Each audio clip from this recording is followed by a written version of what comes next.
What is up, people? Spec Poo Football 24 here. Last video I made was about that mock draft when I said the Eagles was going to lose the rest of their 3 games and said they was going to go to 1A situation, getting Jack Conklin, 1B situation, keep Sam Bradford. Not keep Sam Bradford, get Paxton Lynch. So the Eagles are out of contention of getting Paxton Lynch. What do? They just keep on winning games up until they win a couple of their games. Sorry about that. That was my phone. They won a couple of their games up until the Washington Redskins and the Arizona Cardinals. This is exactly why I said the Eagles should have tanked the rest of their games. Because we knew this was going to happen. I knew this was going to happen. I had a sixth sense this shit was going to happen. I knew that if the Eagles started winning their games, they was going to end up disappointing us later down the road. And this is my biggest thing. I told people about this too. I said if the Eagles get to the playoffs, they're not going to do shit. Just like the Redskins. Congratulations winning the East. By the time you get to the Seahawks, your ass is going to be right along with the offseason, right along with us. Join that seat. Because guess what? The Seahawks, Doug Baldwin has been snapping. Their running back core, as injured as they've been, they've still been solid. Jimmy Graham out for the season, but no problem with that. Defense revitalized themselves. Good luck with that, Washington Redskins. And congratulations on your victory at the NFC East. But it's going to come at a price when you face the Seahawks. And if you somehow get past the Seahawks, your ass is definitely not getting past the Packers. I know that for a fact. Either the Packers or some other team that gets to the division. To the divisional playoff game. I know that. You're not going to get that far. But what I do know is exactly that when I say the Eagles should have been tanked. I don't give a fuck what any other Eagles fan would tell me. This is exactly why I said the Eagles should have tanked. Because you knew that they was going to come up and they was going to let you down anyway. If you're going to let me down, fuck it. At least have me be in contention for a high round draft pick. I mean, now all of a sudden we got this talk coming up. Oh, Sam Bradford, will he stay? Will he go? We're getting this talk right now. This is exactly what I'm talking about. Imagine if we had tanked. We're not going to get this talk with Sam Bradford anymore. We're just going to let him walk and pick up Paxton Lynch.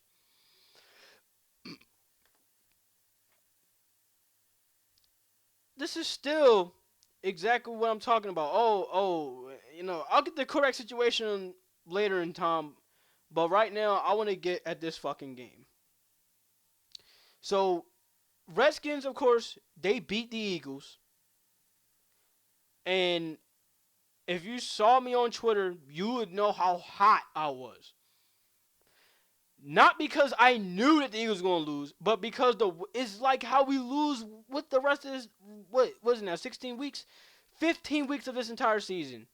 We knew that this Eagles team was straight up inconsistent. Now, does Chip Kelly get his blame?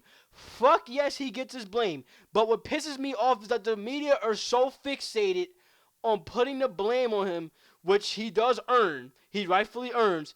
But they forget to realize that we have an offensive coordinator who should be getting his blame. He don't see any bit of that shit. A defensive coordinator who I've been calling for his head since last year and probably the year before that as well.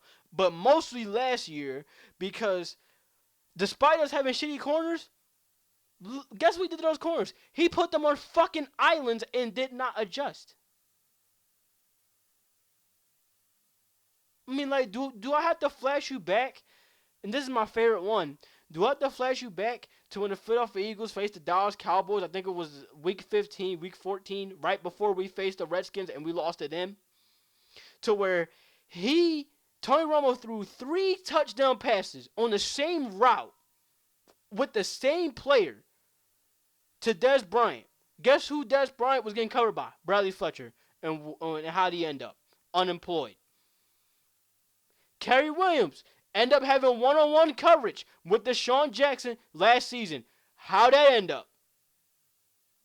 Touchdown. Luckily, they lost. But let's go to the game right after that Dallas game. Let's go to where the Eagles are on the road.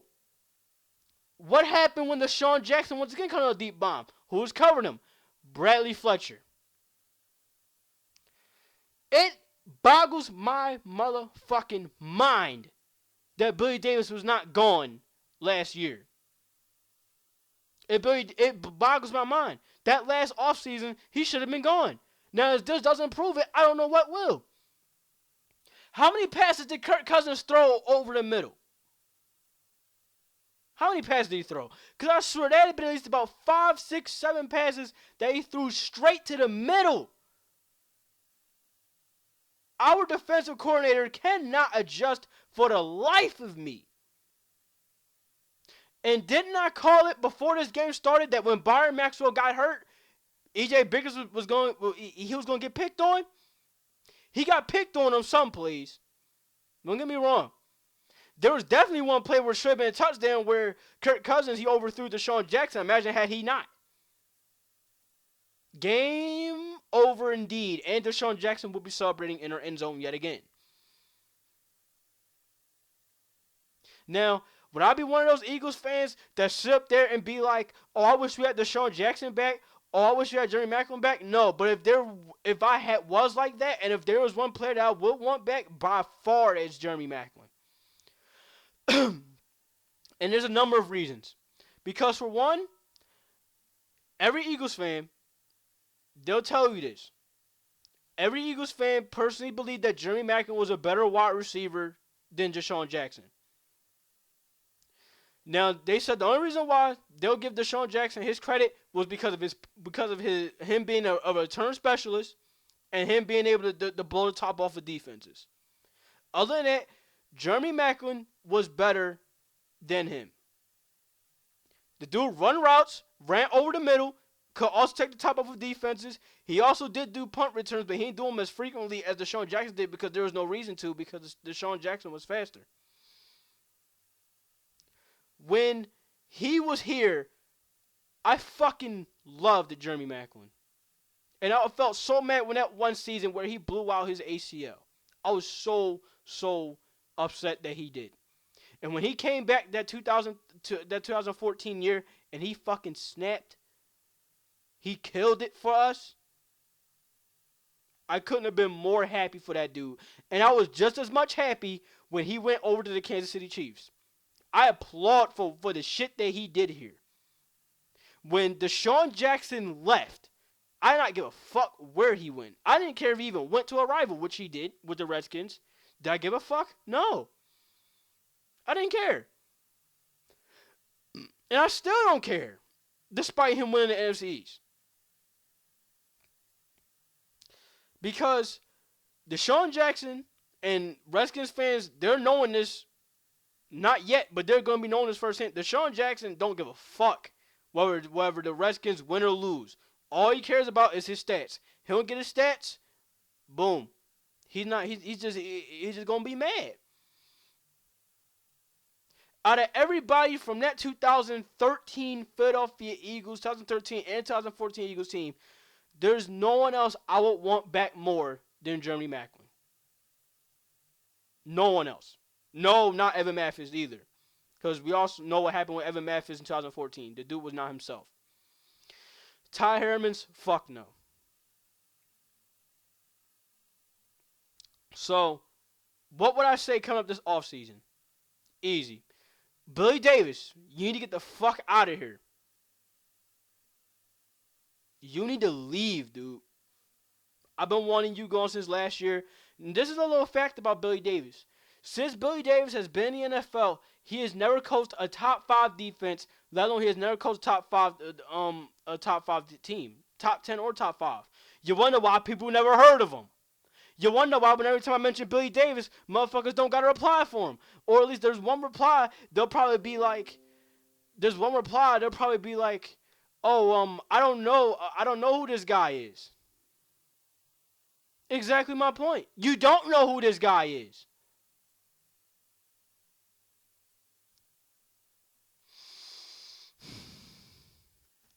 Exactly my point. Now, for everybody saying, just let Bradford walk, just so you guys know, Bradford was getting comfortable with halfway through the season. And do I find anybody better? No. I do not find Colin Kaepernick better. No. I do not find Robert Griffin III better. In fact, avoid Robert Griffin III at all motherfucking cost. Avoid both of them at all cost. Why get rid of Bradford when you could potentially build a team around him and make him better? Because this is the thing. With Colin Kaepernick and probably with RG3, they're gonna be an ego and ask for like some sort of, I don't know, 2-year contract, 3-year contract, or some shit. You know damn well they ain't gonna take a 1-year contract. Who the fuck are you kidding? They're not gonna do that. They're not. Those two QBs will not do that. If they're gonna be there, if they want to be in Philadelphia, they're gonna be like, yo, I want to take a 2-3 year deal here, and note that we have enough cap issues as it is. Even if we did sign them. So no, and this one other thing that makes me mad is that I'm getting quite sick and tired of doing this. 2014 Nick Foles. Okay, we wasn't good with him. We wasn't fine with Nick Foles. Trade for Sam Bradford. Sam Bradford, 2015. And all of a sudden, he's gone. He walks. I'm tired of bringing in one quarterback after each season and thinking that these guys are franchise quarterbacks. Especially when people are telling me Kaepernick has potential to be a franchise quarterback. RG3 has potential to be a franchise quarterback. Look, I know Sam Bradford, he is not franchise quarterback material. But is he someone to keep around short term? Not long term. Short term? Yes. Until you bring in another quarterback that you build upon, then you try him out. I am not convinced, let alone sold, that if you bring Kaepernick or RG3 here, that they'll automatically make our offense better. For one, even if we did bring him here, look at how shitty our offensive line is. And please, to God, tell me you was watching that football game. Please tell me you was watching that football game. To the people that constantly beat me on Skype telling me this exact same shit, please tell me you was watching that football game. Because if you was not, look at the full game. They're eventually going to have it up there on the internet.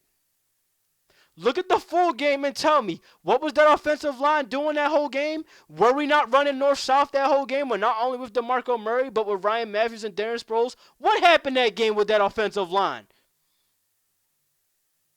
Okay, my point. Okay. I want you guys to look at that full game. Please do. What have I been saying since, what? Week 5, yeah, when the Eagles lost that game versus the Cowboys, what have I been saying? I said we need offensive linemen. This was before I was starting to get tired of DeMarco Murray. I said we need offensive linemen. No running back is going to do anything if you don't have an offensive lineman that can't block. We have to go to draft. We have to go to free agency, get some linemen. Wide receivers. I can't stress this enough. It comes to a point where I'm going to have to say this. I do not give a damn, but you better overpay for Alshon Jeffrey. I don't give a fuck. I said this on Twitter as well. I don't give a fuck. Give him a Terrell Owens type deal. I do not care. Because, once again, if you have been watching that Eagles game, instead of you putting all this, instead of you talking about Sam Bradford being injury prone, yada yada bullshit, and so you're not questioning his ability. Okay, I get you're not questioning his ability, but I'm just saying, have you been looking at that game? And have you been looking at our wide receivers? That's on Chip Kelly as well. Chip has to address that shit. He has to address that shit. I'm sorry, but Alshon Jeffrey, get his ass. Get his ass. Whatever you do, get his ass. Get his ass. I don't care what you do, get his ass. Because it makes no sense how terrible our wide receivers have gone. The wide receivers of this year are so comparable to the 2002 Philadelphia, 2003 Philadelphia Eagles. This was before Terrell Owens even came about in 2004, 2005. So, it was just that one moment where the Eagles needed a wide receiver. And Andy Reid bought the farm for Terrell Owens. Granted, it was 1 year, but look what it did to our offense. We had a solid offensive line. We had a solid running back. We had damn good. We had a wide receiver core that was threatened, and we had a franchise quarterback, and we had competent tight ends. As overkill as that offense may have been, that team, that 2014 was the reason why we even got to the Super Bowl in the first place. When we signed T.O., him and McNabb was the reason why we even got to the Super Bowl, right along with that defense. So, what the Eagles need to do, you need to go out, you need to get a wide receiver. You have to do it. Ain't no fucking way you convincing me that Riley Cooper is that good of a wide receiver. After the drops he had, a drop versus the Bills, that was subbing a big game. A drop versus this game versus with the Redskins could have been a big game. This dude cannot catch, and then as you know, he's gonna start limping off the field and be bitching, talking about, oh, my leg hurt. He needs to get the fuck out of here. Jason Peters, I love you, but you gotta leave. I'm sorry. You have to go. We need to bring in some young linemen. We need to build them up. You wonder why the Dallas Cowboys had so much success that last year was because they had a franchise quarterback, they had a franchise wide receiver, they had a Hall of Fame tight end, they had DeMarco Murray, who they used correctly. Because that offense alone, that shadowed up the problems that they had on defense. I don't give a fuck what you do. Chip Kelly, you need to address these issues. Offensive line, wide receiver, defensive coordinator. You have to get a new defensive coordinator. It don't make no fucking sense. And that just be it. For me, that be it. You address these three issues, you're fine. All I got to do is re-sign some players. Re-sign Walter Thurman. Because he sure as hell wasn't what we was expecting this year. He's a priority, right along with Sam Bradford. Re-sign Vinny Curry. Get rid of Cedric Thornton. Get rid of those players that we picked up before the season that are no-namers, that don't mean shit. Probably except a jury Arta Tutu or whatever is the special team guy. Just re-sign him because he's a good gunner. And probably we might have to get rid of. Well, I would say get rid of him, but then again, I would want Eric Rowe in the slot. I would say get rid of Nolan Carroll, but then again, I want to see what Jacory Shepard can do, and I want to see what Eric Rowe can do. So really, that's all debatable at this point. Really, for me, this Philadelphia Eagles team, they need to get better. Now, I'm gonna go on to DeMarco Murray. And his scheme fit with the Philadelphia. I mean, like, can he really fit with the scheme? My answer is yes, he can. Yes, he can. But why is it that he can't fit in this scheme? Why? Easy. He can't fit in this scheme because Chip is misusing him, having him run east-west. And our shitty offensive line, which people also tend to ignore for some reason. They're not good. They're terrible. I never seen an offensive line this terrible in such a long time. I'm sorry. Even when John Runyan, Sean Andrews, Jason Peters at the time who was coming here, Jamal Jackson, they was solid. They were solid enough to have Brian Westbrook run the ball. I've never seen an offensive line this terrible in my fucking life. It's crazy. I've never seen it. This has to be addressed. I mean, Jason Peters, as much as I love the dude, you have to go. You have to go. Jason Peters, you have to go. Who else? Yeah, Jason Peters, you have to go. Lane Johnson, move over to left tackle. Yeah, move over to left tackle. Get some linemen in the fucking draft and free agency. You have to do it. You have to do it. So, for me, that's all I can say. Chip Kelly can fit in his, DeMarco Murray can fit in his offense. Because guess what? This game right here, I don't want to hear, we've been running east-west the whole game. Bull fucking shit. We ran north-south the whole time. What happened with our wide receivers? What happened with our offensive line in this matter? They didn't do shit. They didn't help our running backs. Oh, anybody talking about Ryan Matthews, the better scheme fit? Where the fuck was he the whole game? Oh, wait. What's next? What's next? I'm gonna hear, oh, Darren Sproles is a better scheme fit. I've been saying this since day one that it was our fucking offensive line that was the problem. No, right after the not even day one, day two in this case. Right after the Cowboys game, I said our offensive line was having issues. So, you know, I hate when people try to think that they know my team when they don't know a goddamn thing because they barely even watch the fucking games. So, it is how it is, man. Washington Redskins, congratulations. Philadelphia Eagles, I swear to God, this will be a one time I'll be pissed. If you win versus the New York Giants, I will not be happy. Why I won't be happy? Because you should have won this game. You should have won. But you want to know why I knew you was going to lose? Because defensive coordinator who don't adjust, because you got wide receivers who drop balls,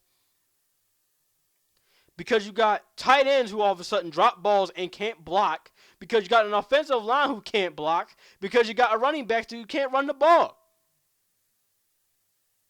Really, what's crazy is that whole game, what was keeping the Eagles alive, and it wasn't just this game, it was versus the Cardinals.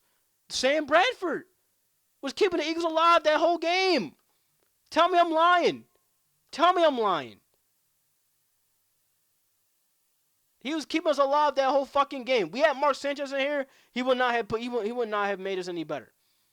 In fact, he would have made us more worse than what we already are. So, it is how it is. The Washington Redskins, congratulations for winning the NFC East. But I will say, and I want you to be honest, will winning that NFC East be worth it? Because you just might be going up against the Seahawks or Packers in the wild card round. Good luck with that. So, I'll catch you guys later. Peace.